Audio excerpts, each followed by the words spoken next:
Sheppard. I don't know how much Mindy told you.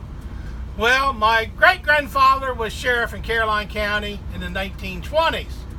Grandfather was sheriff from 1938 to 1961. He died in office.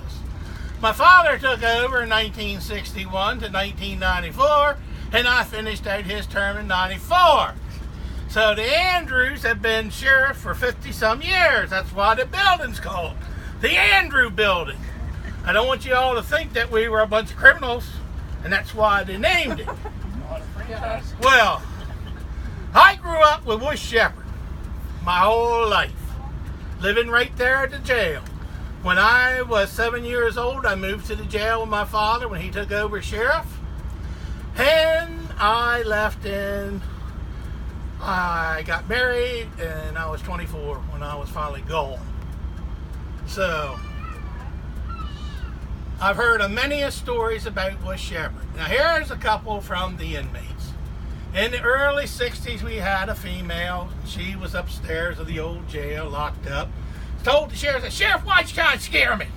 He said, "What do you mean try to scare you?" Said, "I heard you coming up and down the steps last night dragging that chain." My father says, "I didn't drag no chain." Well, she swore he dragged a chain. A little further along, heard a bunch of commotion in the old jail. And the old jail would only hold 22 people. And there was a boy from Fellowsburg. He up and said, Sheriff, he's in here.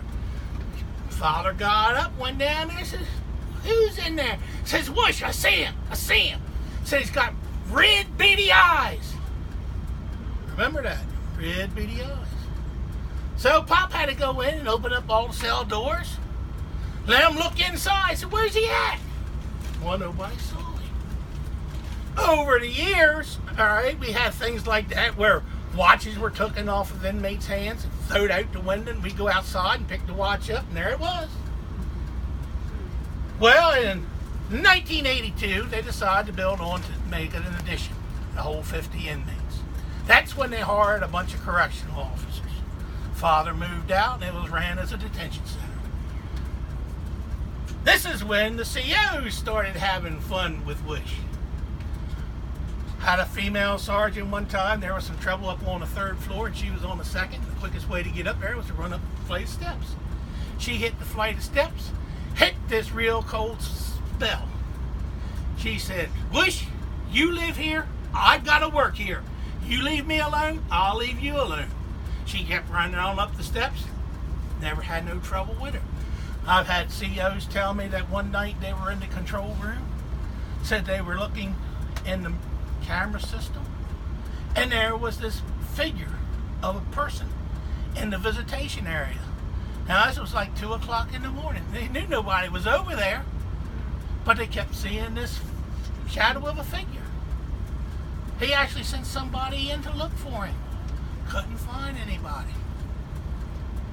There was an elevator in the jail. The elevator would constantly go up and down. Nobody would push the button. It would just work by itself. So I asked one of Delaware elevator people, because they're the ones that used to work on it, come in. I said, "What's the matter with this elevator? Why does it work so up and down?" He said, "Oh, well, it's a hydraulic. When it loses pressure, it'll drop down to the next floor." I said, "Okay, explain why does it go up?" He couldn't do it.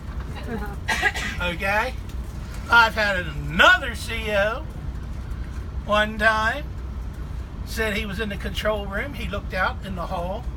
At nighttime, folks, the lights that were on, emergency lights, they go down dim. All right, so the inmates can sleep in their cells, but it's enough light where you can see and walk around.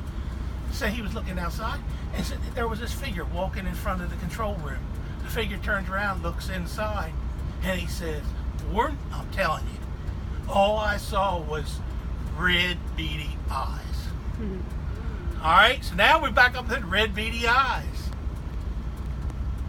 In 1991, the 911 system moved down in the basement of the jail. We had 2 dispatchers on, and when you come in, do you know what these half gates look like, where they're only so high and they swing back and forth? Well, this gate had a spring on it. In other words, it was a tight spring, and it would go, and then you let go, and just go right back. So they were sitting there, and they heard the gate just flipping back and forth. And they thought a deputy had come in and was playing a game on him, and he was down underneath, moving it.